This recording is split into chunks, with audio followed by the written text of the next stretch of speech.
তোমাদের সবাইকে স্বাগতম জানাচ্ছি। আজকে আবারও 20টা কারেন্ট অ্যাফেয়ার্সের গুরুত্বপূর্ণ জিকে নিয়ে তোমাদের সামনে চলে আসলাম। প্রথম প্রশ্ন যেটা বলেছে, ভিওয়ানি জেলার মিত্থাল অ্যান্ড ত্রিঘানা এই দুটি হরপ্পা স্থানকে প্রোটেক্টেড আর্কিওলজিক্যাল মনুমেন্টস হিসাবে ঘোষণা করলো কোন রাজ্য সরকার?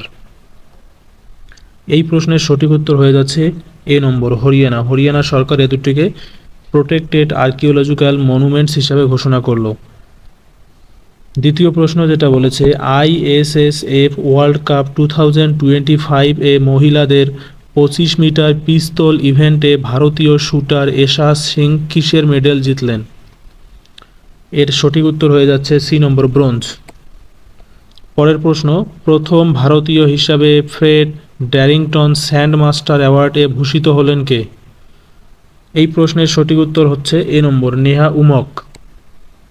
পরের প্রশ্ন, গুজরাটের গান্ধীনগরে আইএফএফ সিওস সিড রিসার্চ সেন্টার এর উদ্বোধন করলেন কোন কেন্দ্রীয় মন্ত্রী? এই প্রশ্নের সঠিক উত্তর হয়ে যাচ্ছে সি নম্বর, অমিত শাহ। পরের প্রশ্ন যেটা বলেছে, গ্লোবাল প্রাইভেট এআই ইনভেস্টমেন্ট এ ভারতের স্থান কত? গ্লোবাল প্রাইভেট এআই ইনভেস্টমেন্টে ভারতের স্থান 10ম, তাহলে ডি নম্বরটা হয়ে যাচ্ছে সঠিক উত্তর। পরের প্রশ্ন যেটা বলেছে, কোথায় ভারতের প্রথম ভার্টিক্যাল লিফট সি ব্রিজ এর উদ্বোধন করলেন প্রধানমন্ত্রী নরেন্দ্র মোদী? এই প্রশ্নের সঠিক উত্তর হয়ে যাচ্ছে তামিলনাড়ু। তামিলনাড়ুতে প্রথম ভার্টিক্যাল লিফট সি ব্রিজের উদ্বোধন করলেন প্রধানমন্ত্রী নরেন্দ্র মোদী। পরের প্রশ্ন যেটা বলেছে, 35তম রাজ্য বা কেন্দ্রশাসিত অঞ্চল হিসাবে আয়ুষ্মান ভারত প্রধানমন্ত্রী জন যোজনা বাস্তবায়ন করল কে? এই প্রশ্নের সঠিক উত্তর হয়ে যাচ্ছে সি নম্বর, দিল্লি।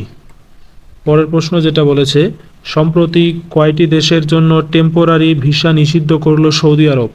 সম্প্রতি সৌদি আরব 14টি দেশের জন্য টেম্পোরারি ভিসা নিষিদ্ধ করলো, তাহলে বি নম্বরটা হয়ে গেল সঠিক উত্তর। পরের প্রশ্ন যেটা বলেছে, প্রথম ভারতীয় বক্সার হিসাবে ওয়ার্ল্ড বক্সিং কাপে সোনা জিতলেন কে? প্রথম ভারতীয় বক্সার হিসাবে ওয়ার্ল্ড বক্সিং কাপে সোনা জিতলেন হিতেশ গুয়েল, তাহলে ডি নম্বরটা হয়ে গেল সঠিক উত্তর। পরের প্রশ্ন যেটা বলেছে, ইন্টার প্রিলিমিনারি ইউনিয়ন বা আইপিইউ এর 150তম অধিবেশনে ভারতীয় প্রতিনিধি দলের নেতৃত্ব দেবেন কে? আইপিইউ এ 150তম অধিবেশনে ভারতীয় দলের প্রতিনিধি হিসাবে নেতৃত্ব দেবেন ওম বিড়লা, তাহলে সি নম্বরটা হয়ে গেল সঠিক উত্তর। পরের প্রশ্ন যেটা বলেছে, সম্প্রতি কোথাকার নলেন গুড়ের সন্দেশ জিআই ট্যাগ পেল? তো সম্প্রতি পশ্চিমবঙ্গের নলেন গুড়ের সন্দেশ জিআই ট্যাগ পেল, তাহলে এ নম্বরটা হয়ে গেল সঠিক উত্তর। পরের প্রশ্ন যেটা বলেছে, কোন হাইকোর্টের প্রধান বিচারপতি হিসাবে অরুণ পল্লীকে নিয়োগের সুপারিশ করলো supreme court? Supreme court Jammu Kashmir এবং লাদাখ এই দুইটা জায়গার হাইকোর্টের প্রধান বিচারপতি হিসাবে অরুণ পল্লীকে সুপারিশ করলো, তাহলে সি নম্বরটা উপরের দুটোই হয়ে যাচ্ছে সঠিক উত্তর। পরের প্রশ্ন যেটা বলেছে, কোন দেশের T20I এবং ODI উভয় ফরম্যাটের অধিনায়ক হিসাবে নির্বাচিত হয়েছেন হ্যারি ব্রুক? হ্যারি ব্রুক ইংল্যান্ডের অধিনায়ক হিসাবে নির্বাচিত হয়েছেন। প্রশ্ন যেটা বলেছে, কোন কোম্পানির সিইও হিসাবে নিযুক্ত হলেন সতীশ চাভা? তো এই প্রশ্নের সঠিক উত্তর হয়ে যাচ্ছে এ নম্বর, Oman India joint investment fund. 16 নম্বর যেটা বলেছে, T20 ক্রিকেটে 13,000 রান পূর্ণ করা প্রথম ভারতীয় ক্রিকেটার হলেন কে? এই প্রশ্নের সঠিক উত্তর হয়ে যাচ্ছে বি নম্বর, বিরাট কোহলি।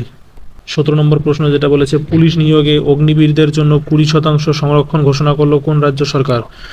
পুলিশ নিয়োগে অগ্নিবীরদের জন্য 20% সংরক্ষণ ঘোষণা করলো হরিয়ানা রাজ্য সরকার, তাহলে সি নম্বরটা হয়ে গেল সঠিক উত্তর।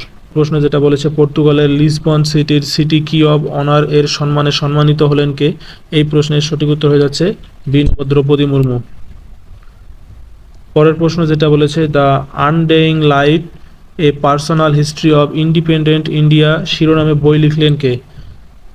The undying light a personal history of independent India এই শিরোনামে বই লিখলেন PS রমন। পরের প্রশ্ন যেটা বলেছে, বিশ্ব হোমিওপ্যাথি দিবস কবে পালন করা হয়? বিশ্ব হোমিওপ্যাথি দিবস পালন করা হয় 10ই এপ্রিল, তাহলে এ নম্বরটা হয়ে গেল সঠিক উত্তর।